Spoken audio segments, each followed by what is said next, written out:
I used to travel a lot for work, and most of the time I stayed in cheap but decent hotels, because I didn't care about anything except having a bed and a shower.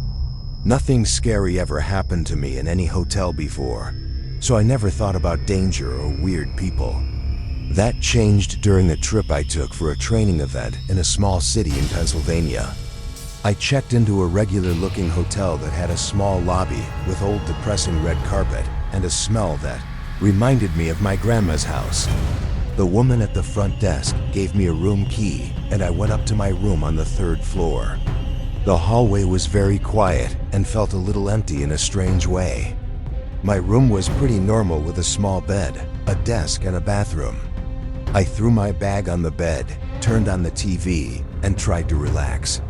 I was tired from driving for hours, so after showering and watching TV for a bit, I tried to fall asleep. I woke up in the middle of the night because I heard something sliding on the floor. At first I thought it was the ice machine or some noise from the hallway. I was half asleep and did not want to get up, but then I heard the soft sliding sound again, and this time it was right by the door. I turned on the lamp and looked at the door. Something small and white was sticking out from underneath. I got up slowly and picked it up. It was a folded piece of paper. There was handwriting inside, very messy and uneven. It was only a few words, telling me that someone was watching me from somewhere inside the hotel. My heart started beating harder because I had no idea who could have written that. I didn't hear any footsteps after the note appeared, and the hallway had been dead silent. I stood in the middle of my room, feeling unsure if I should open the door or stay inside. I decided to lock the chain lock and sit on the bed with my back against the wall. I kept the lamp on so the room would not be so dark. I felt too awake to sleep now. About 20 minutes passed before I heard the sliding sound again. I stared at the bottom of the door, waiting to see what would happen. Another small piece of paper slid through slowly, like someone was gently pushing it with one finger. I walked up to it and picked it up. The second note said something even stranger.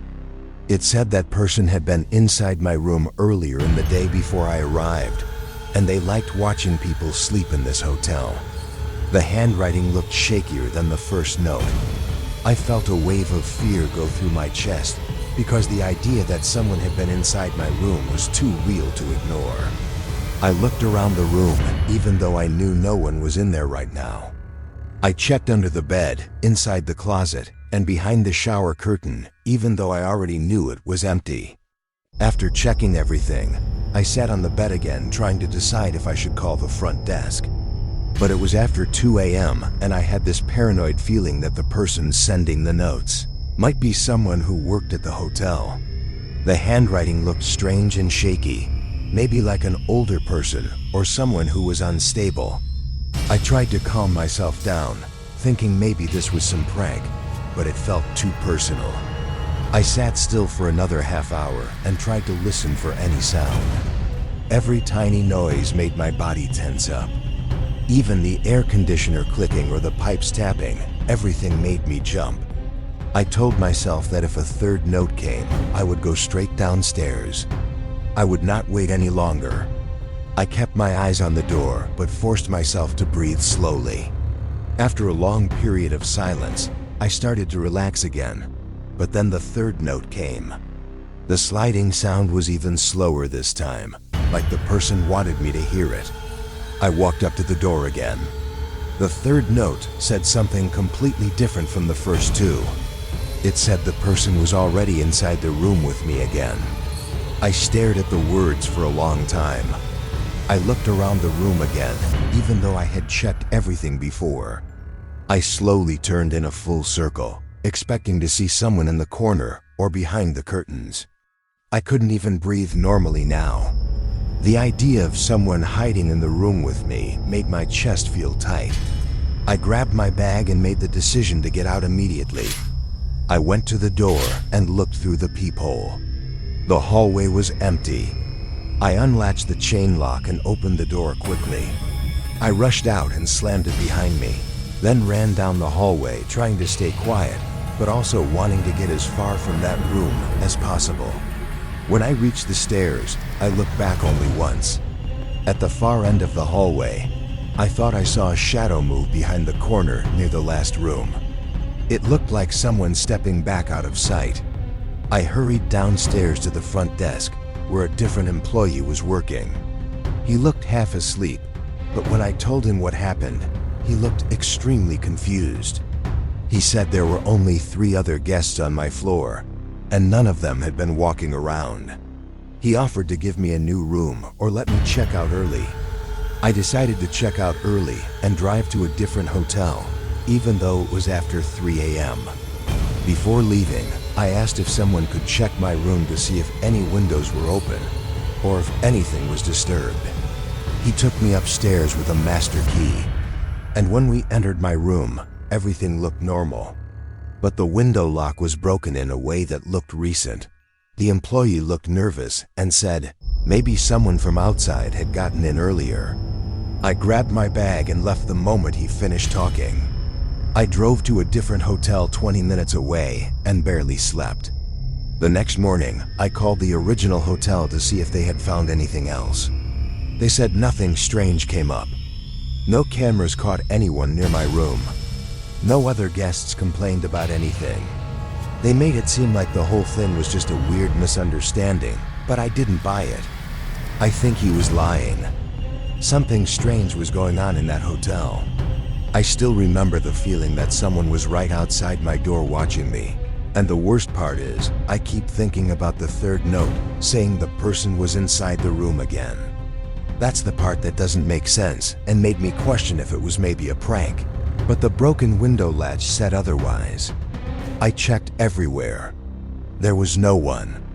The window latch being broken makes me think that the person might have been coming and going before I ever realized anything was happening. I never went anywhere near that hotel again.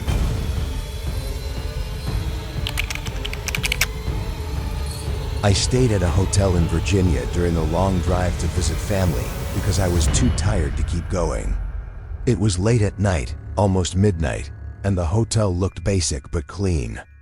The parking lot had only a few cars, and most of the building looked dark from the outside.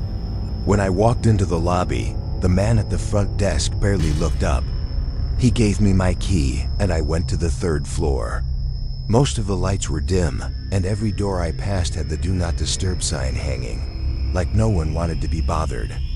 Definitely the type of hotel that people stay at out of necessity only. My room was at the end of the hallway. When I opened the door, the room looked fine, but a little messy in a way I couldn't explain. Like the lamp was tilted, one of the drawers to the dresser was slightly open. The blanket on the bed had a small wrinkle near the corner, as if someone sat there recently. It looked like housekeeping rushed or simply just did not care. I dropped my bag on the chair, turned on the TV, and got ready for bed. I got into bed and tried to sleep, but I kept thinking about how messy the room was when I came in. The more I thought about it, the more weird it seemed. I remembered that the front desk man didn't even mention housekeeping when he checked me in, and the whole hotel felt too empty. But I forced myself to ignore it and finally drifted off. I don't know how long I slept, but I woke up to the sound of my doorknob turning slowly. It was such a faint sound at first that I thought maybe the air conditioner made it, but then the handle clicked lightly again, like someone trying to test the lock without waking me. I stared at the door. The room was dark except for the glow from the TV, which I had forgotten to turn off.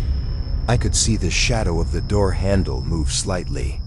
Someone was outside trying to open it. After a few seconds, the handle stopped moving. I stayed still, waiting for another noise. Then the sound came again, but it was different. It was a small metal scraping against the lock.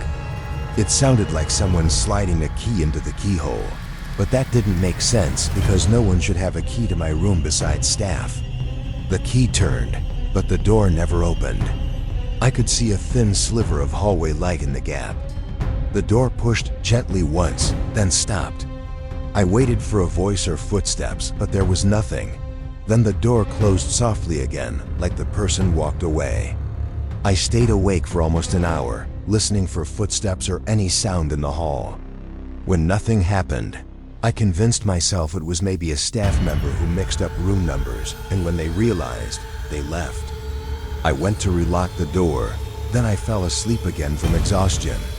Fast forward to like 2:15 a.m. and I remember that, specifically, I woke again to something that at first I wasn't sure what it was. All I know is I heard the slightest rustling sounds in the room, and I knew someone was in there with me. I was scared to sit up and look, but I did, and then the rustling stopped. I noticed even in the darkness of the room, the slightest sight of a shadowy figure, barely visible in the dark, hovering over my bag in the corner of the room. I said in a panicked, shaky voice, "Who is that?" And a deep man's voice responded, "It's housekeeping. Sorry, I'll leave now." I didn't even respond. I was so shook, but I saw the black mass move from my bag to the door, and then the door opened and closed. I immediately flicked on the light and rushed to the door to put on the chain lock. I went to my bag and saw that it had clearly been gone through. I had to gather myself for a few minutes before calling the front desk. I told them someone with a key just broke into my room and was going through my stuff. The front desk person said that no housekeeping staff was currently there. I packed all my stuff and rushed to the little lobby where I called the police and demanded they check the video surveillance footage.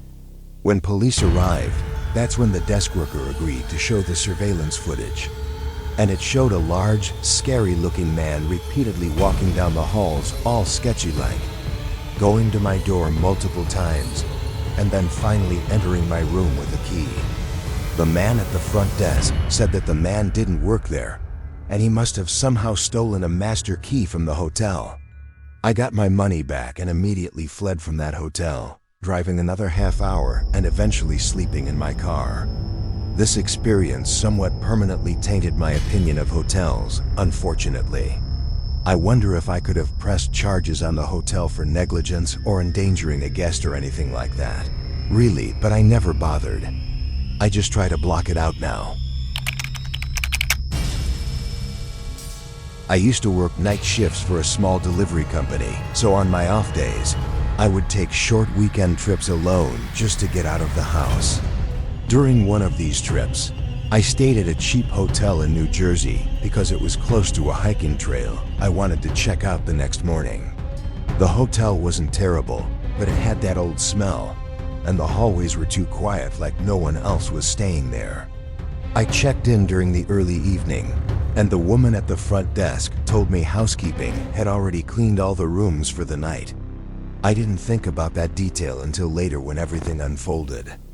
My room was on the second floor, and the hallway light flickered when I walked to my door.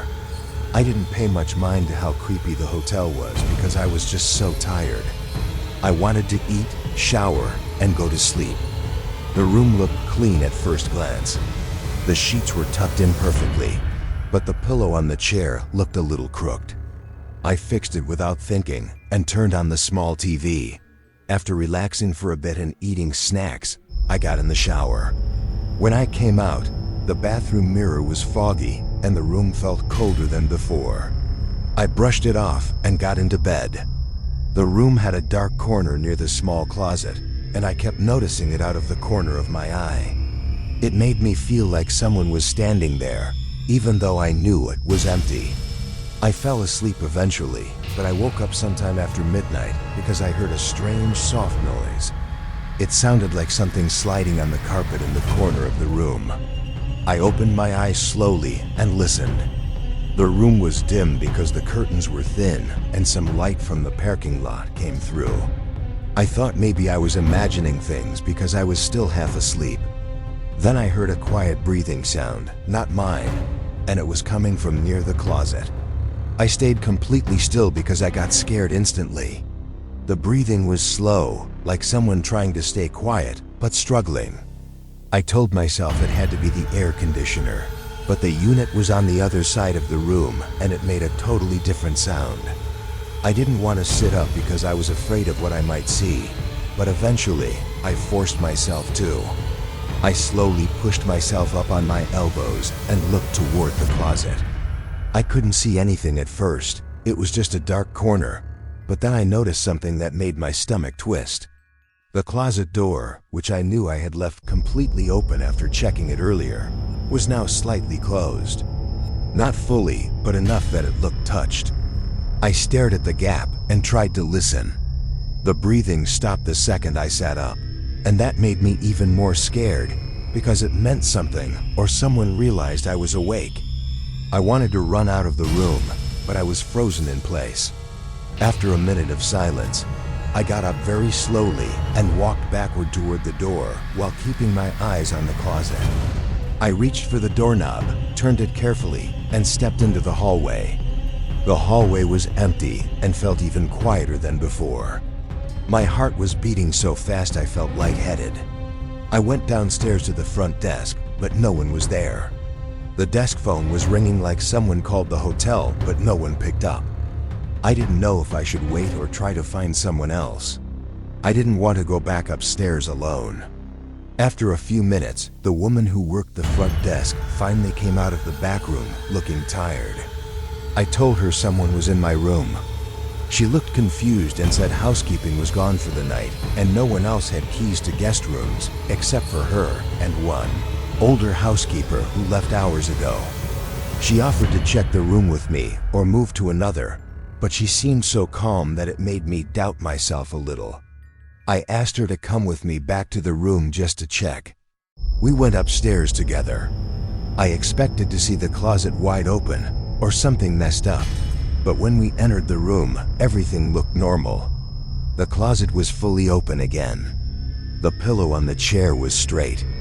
Nothing seemed touched, even though I knew something had changed earlier. The woman checked behind the curtains and in the bathroom and under the bed, and she found nothing. She said maybe I had a nightmare or woke up confused, and honestly, this kind of offended me. But I didn't want to argue with her because I was tired and embarrassed. So I decided to switch to another room down the hall. She gave me a different key and left me alone.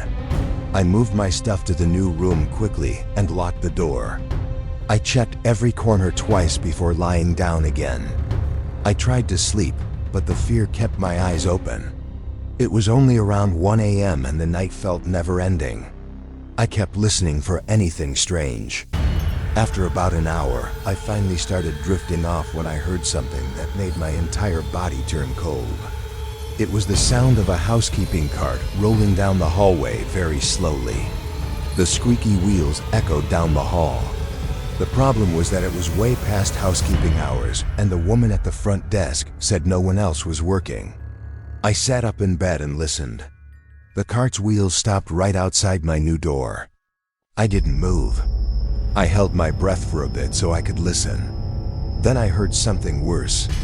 I heard someone else breathing right outside the door, and it sounded exactly like the heavy, slow breathing I heard from inside the first room. It went on for almost a full minute. I wanted to run or call someone, but my phone was across the room on the desk and I was too scared to move. Then I heard a gentle knocking sound. Not with knuckles, but like someone pressing their palm against the door softly. They were feeling the door, not knocking. Eventually, the breathing stopped and the wheels squeaked again as the cart was pushed slowly down the hallway. I got up after a few minutes and looked through the peephole, but the hallway was empty. The cart was gone too. I checked my phone and thought about calling the front desk again, but I felt like they would think I was crazy. I locked the chain on the door, pushed the chair against it, and sat awake for hours. I kept thinking about the first room and the breathing. I tried to convince myself it was just someone on my floor messing around.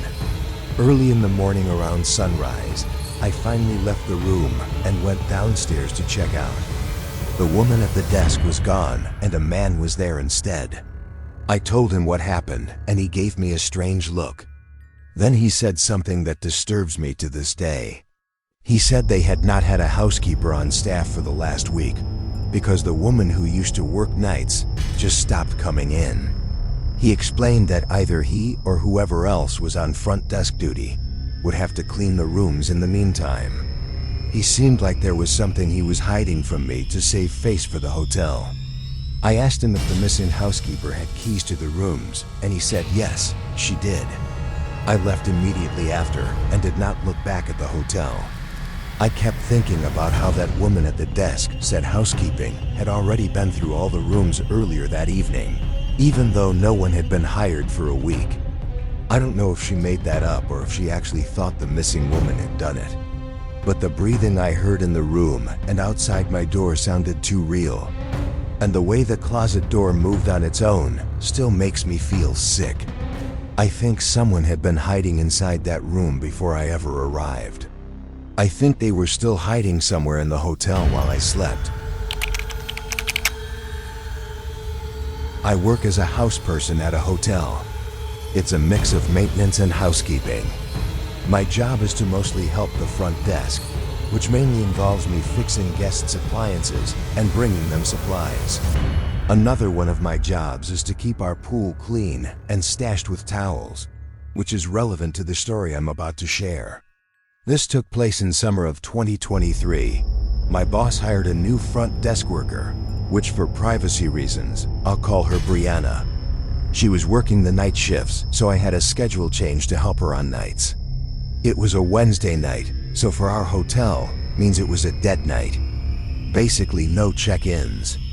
Me and Brianna mostly just chatted for the night while we did our stuff, which led to me going to our pool. For a guest here, if you wanted to go swimming, you had to fill out a form which basically gives you all the rules, and you'll be handed a pool key. Our managers gave us employees master keys that can get you into basically anything in the hotel. I clicked the key onto the lock and the pool door unlocked, allowing me to head in. The pool has a storage room, which we stash towels and also other stuff like chlorine and whatnot. I opened the storage room and grabbed towels, since I saw there was little to none on the rack. As I was bending down to grab one more towel, I heard something hit the water. I actually jumped because it startled the hell out of me, and it caused me to drop the towels. I rushed out back to the pool area and saw one of our lifesavers floating on top of the water. It was so bizarre, because there was no way this lifesaver could have been in the water without having been tossed into the pool. I looked around the pool to see if someone had entered, but there was no one in here except for me. I pulled in the lifesaver out of the pool and quickly got back to putting towels out and left. I was weirded out for sure. I asked Brianna, who was at the front desk, if anyone went to the pool, and of course she said no. I didn't want to bring up the weird incident that happened, since she was new and I wanted to give her a good impression of not sounding delusional. The night went on, and nothing happened until around 9:30 p.m. I grabbed a maintenance slip and read what the problem was. Room 324's toilet wasn't working. I trotted my way up to room 324 and let myself in with the key. When you open the door, immediately to the right is the bathroom. If you walk straight past the bathroom, you'll find 2 beds on the right side of the room. I headed right towards the toilet and lifted the lid up to fix it. There was no one in the room, since Brianna told me the guest wasn't arriving until Friday. While I was adjusting the valves and flapper inside of the toilet to see what wasn't working, I felt the temperature all of a sudden drop. I stopped what I was doing and stood there, feeling the hairs on my arms slowly raising up. What the hell, I said in my head as I looked at all the vents that could possibly be letting cold air in. Then I realized there could be no cold air. It was a summer night, a warm summer night to be specific, so what the hell could make the temperature just drop? As soon as I had this thought, I felt the air return to normal and my hairs went back down. I checked the thermostat in the room and it read 68 degrees. This put me more on edge now, since I hadn't forgotten the pool incident. I wanted to fix the toilet and get out of here, so I went back into the bathroom and back to fixing the toilet. It felt like 2 minutes went by because I heard the toilet start to flush again. I sighed out of relief and watched the water in the tank rise back up. When over the sound of the water, there was an audibly loud thump coming from somewhere outside the bathroom. I froze in place, and then, that all too familiar cold feeling coming back. My heart started to race as my mind started to race at what could have made that noise. I put the lid back on top of the toilet and made my way out of the bathroom. I turned my head right to face the two beds and saw the room phone on the nightstand dangling. However, I wasn't paying attention to the phone dangling. I was paying attention to what I saw past the phone. In the corner of the room, right next to the bed, there was a really tall person, standing still as ever. I felt myself struggling to breathe with what I was looking at. I was frozen stiff in the doorway of the bathroom. I couldn't see any features on this person. It was just this completely black figure in the dim room, like a character outline when you unlock them in a fighting game. It stood so still, I couldn't hear any noisiness from it. Then I swear to God, he, she, it, whatever, moved. I don't know which limb moved, but all I know is I saw this figure move. I practically bolted for the main door, flinging it open so fast I almost smacked myself in the face. I closed the door and rushed back down to the first floor where Brianna was at the front desk. I told her that I was punching out, and we said our farewells for the night. While driving home, I was wrapped in my head, trying to figure out what just happened to me. I connected the pool incident to the room incident. I had no idea what that thing was in my room. And yes, I say thing now because I realized that couldn't be any human, I know, and how I couldn't read a single feature of it. It was enough for me to get out of there. I like to think my mind was just playing tricks on me, but I have no way of knowing for sure. Nothing weird like this has happened to me since, which I'm thankful for, because that was the scariest night of my life.